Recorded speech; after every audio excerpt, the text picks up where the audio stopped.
কামারপুকুরে পল্লীবাসীদের সমালোচনায় এই সময় মা আবার অলঙ্কারাদি খুলিতে গিয়াছিলেন।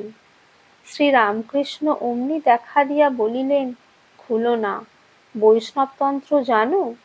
শ্রী শ্রী মা না বলায় তিনি বলিলেন, আজ গৌরদাসী আসবে, তার কাছে শুনে নিও। সত্যই সেদিন সন্ন্যাসিনী গৌরীমাতা আসিলেন। মা তাহাকে সব কথা বলিলে আনন্দে বিস্ময়ে তিনি বৈষ্ণব তন্ত্রের কথা প্রসঙ্গে চিন্ময় স্বামীর গল্পটি বলিলেন। এক সতীসাধ্বী স্বামীর জীবৎকালে কাঁচের চুড়ি পরিতেন। পতির দেহত্যাগ হইলে সৎকারাদির পর তিনি কাঁচের চুড়ি ভাঙিয়া ফেলিয়া সোনার বালা পরিলেন। সকলে জিজ্ঞাসা করায় বলিলেন, আমার স্বামীর দেহ এতদিন এই কাঁচের মতো ঘন ভঙ্গুর ছিল, সেই অনিত্য ভঙ্গুর দেহ চলে গিয়েছে, এখন তিনি নিত্য অখণ্ড স্বরূপ, তাই আমি কাঁচের চুড়ি ছেড়ে সোনার গয়না পরেছি। এই সব শুনিয়া ও গৌরীমাকে কাছে পাইয়া মায়ের মনে সাহস ও বিশ্বাস বাড়িয়া গেল।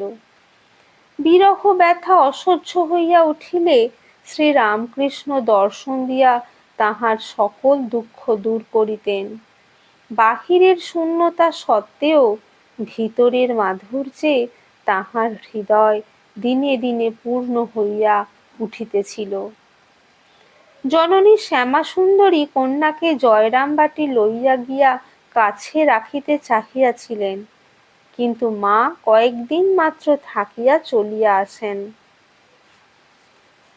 ত্যাগী সন্তানেরাও তখন শ্রীরামকৃষ্ণের অদর্শনে ও বৈরাগ্যবশত নানা তীর্থে তপস্যায় রত। তাহারাও কেহ জানিতেন না মায়ের কিভাবে দিন কাটিতেছে। গৃহস্থ ভক্তেরা তাহাকে শ্রীরামকৃষ্ণের সহধর্মিণী বলিয়া ভক্তি করিলেও তাহার সেবা ভার গ্রহণ করিবার কথা কাহারও মনে উদিত হয় নাই। তাহাদের অনেকে তখনও তাহাকে মা বলিয়া চিনেন না। ত্যাগী সন্তানেরা লোকমুখে যখন মায়ের অবস্থার কথা শুনিলেন, তখনই তাহারা তাহাকে কলিকাতায় বা উহার কাছাকাছি কোথাও আনিয়া রাখিবার জন্য তৎপর হইলেন। যোগীন বা যোগানন্দ স্বামী প্রধান উদ্যোগী হইয়া মায়ের সেবায় আত্মনিয়োগ করেন।